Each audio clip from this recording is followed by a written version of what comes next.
Bourbon startup is coming to Lexington's Gray Line station. The city says it will bring jobs and tourism to the heart of the state. New tonight, WKYT's Julia Sandor talked to the mayor about the excitement behind the project.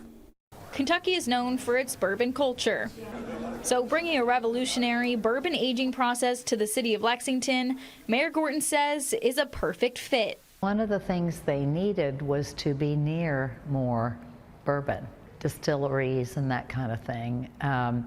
Well, we have that, don't we, right here in central Kentucky. Bespoken Spirits uses a process called tailored wood finishing. It's a patented, advanced accelerated maturation process.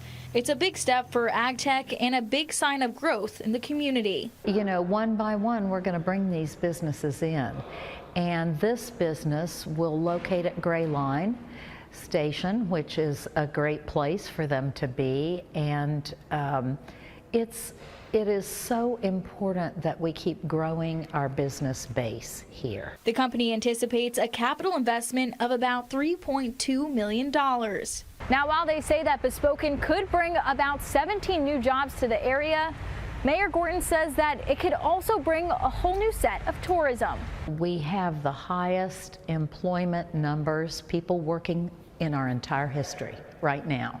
Our economy's rolling, our nightlife's rolling, our quality of life is really good. She says after months of planning, they'll be happy to welcome the new business with open arms after the Urban County Council approves the plans.